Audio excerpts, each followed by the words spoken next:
There is a lot to see and do at Amber Cove, and this is a complete tour to help you understand everything that you can experience by going there. Just a few of the things I talk about include any beach options that are available, the free pool area, dining options, all the activities that you can do while you're here, excursion, the aqua zone. We go into the shopping area. We talk about renting cabanas as well as the sky bar and much, much more. So stay tuned. There is a lot more to come. Let's jump right in and get going. Let's first talk about getting off the ship. The great news about Amber Cove is that it has a pier. As many as 2 ships can fit on this pier. It's not a very long pier, and the great thing is if you are disabled or if you have an issue walking or if you just don't feel like doing it, there are options, and it's coming up right here. And this is a rickshaw that you can rent for a tip, and they will take you all the way to the beginning of the pier. Most of the ports you'll visit in the Caribbean are not private, but this one is. What I mean by that is not all the cruise lines will be able to come here. There are only 3 that are allowed, and that is Carnival, Holland America, and Princess. And that's because Carnival purchased the port, and those 2 other companies are their sister companies. The first thing that you're going to experience is retail therapy, and you have to walk through the shopping area in order to get to the main plaza area that we're seeing right now. Once you leave the duty-free shopping area, the first thing you're going to encounter as you walk into the plaza is going to be the excursion area, and you'll see a lot of booths that are lined up. Now remember, this area is controlled by Carnival, so you're not going to have locals in this area. What that means is that the prices are going to be pretty much fixed. One of the things I like about Amber Cove is that you are not going to experience aggressive sales tactics. Now, don't get me wrong, it is a hard sell. They want you to buy something. However, if you say no and you insist on not buying anything, they politely walk away. Also, if you have booked an excursion, this is where you find your tour guide. They oftentimes will have numbers or the names of the tours, and you find your tour guides, you check in, and that's where you leave from. At first, when you come out, Amber Cove may seem a little confusing, but the great thing is there are lots of maps and directional signs to help you understand where you are and figure out where you want to go. The first area that we are going to explore is going to be the huge, expansive pool area. I'm going to pan the camera around to give you an idea of what the entire area looks like. It's an absolute beautiful pool, and the greatest thing about this area is that it is absolutely free. You don't have to do anything, show any wristband. Once you get off the boat and you walk in this area, you just find a chair and you can sit there, and it is a great experience.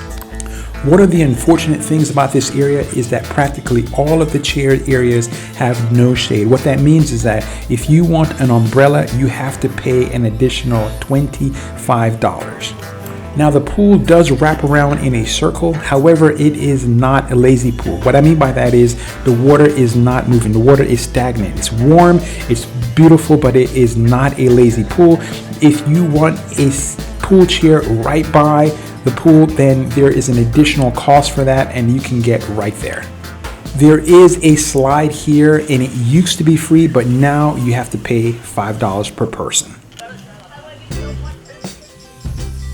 Right next to the main pool is this water park area, so it's great if you have little kids.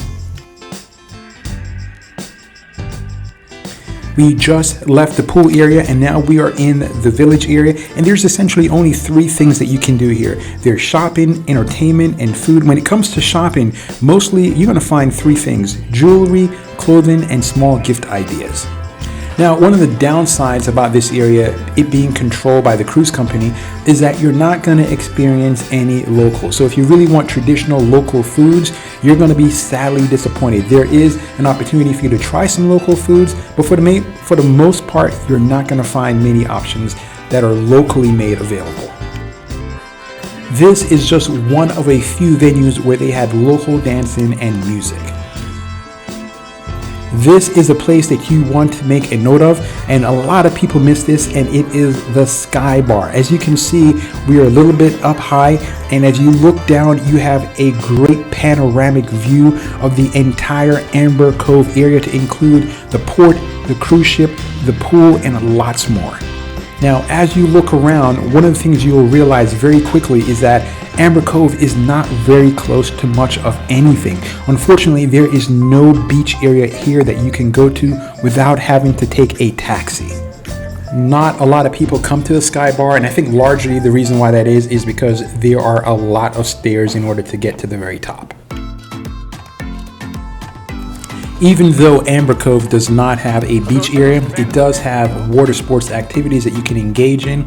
And in my opinion, the prices are not too expensive. You can do things that cost as little as $20, and then also you can do things that are a little bit more expensive that cost as much as $60. But overall, not too high priced. Right next to the pool is this green space area. It's quite lush and tropical, and it's a great place to relax and just take in the Caribbean. You see there's all these palm trees around, and it's just beautiful. There's also opportunities for you to do free things like, play volleyball. There's this iconic photograph in this huge stair. Just enjoy this pergola. There's lots of space around Amber Cove just to relax, play games, and enjoy the space. Now is as good a time as any to give a good plug for my channel. If you're interested in fun things to do in the Caribbean, check out my channel for tons more options.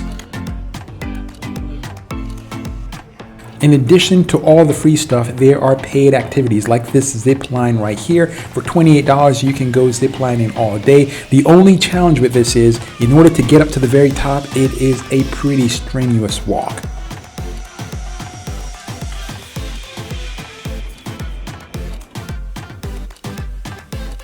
When you're at Amber Cove, you'll see signs for a nature center or some type of nature preserve like a nature walk, and this is a massive letdown. If you want to see what the area is all about and to experience nature, maybe a real waterfall, take an excursion because the nature area they have here is wanting.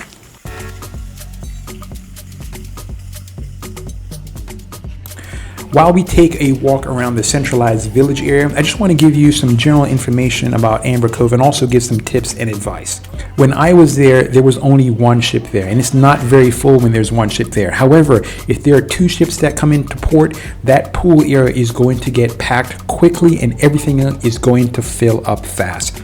A lot of folks who get off the ship need or want to connect to Wi-Fi. There are shops that provide free Wi-Fi, but there are also paid Wi-Fi, and you can get that for as little as $8.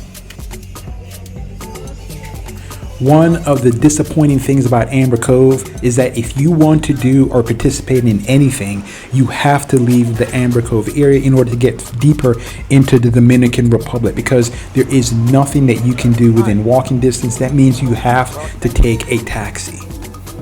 The place we're walking in right now is the taxi area. This is where you take your excursion, and it's also where you get transportation out of the Amber Cove area. The good and bad about the taxi area is that the prices are set and it's per vehicle. So the best thing you want to do if you want to leave Amber Cove and head somewhere else is get with a group of people and rent a van or a taxi, and that way you will cut down on the cost to leave. There is a car rental place here. However, unless you are familiar with the Dominican Republic or can speak Spanish or are familiar with third world countries, I strongly recommend you do not, I say again, do not rent a vehicle. That, my friend, would be a mistake. Because Amber Cove is a controlled access area, you're not going to have any issue with crime, safety, or security. Nevertheless, you should always exercise universal safety precautions. If you like cabanas, you can rent them. There are three types. There is some that are over the water, others that are in the hill, and some that are right by the pool area, and they are all quite lovely and beautiful. These cabanas are not cheap. They are very expensive. The cheapest goes for $519, and the most expensive can go upwards of $2,000 plus. Now, as you can see, they are on the water and they give you a phenomenal view. One of the things I was hoping for being in the Caribbean was that there would be crystal clear turquoise water, and it wasn't that way at all. It didn't look dirty, but it didn't look altogether clear. It looked a little murky, so that was a bit of a disappointment. What you're looking at right here is a Nathan hot dog stand. When it comes to food overall, it was okay. There was a restaurant, but there wasn't a lot of food options that I truly enjoyed. Now, admittedly, Amber Cove is not my favorite port. It's not the worst, but it's certainly not the best. I wish there was a natural beach experience, and I wish there was more to do that was maybe more readily available than having to pay for expensive excursions.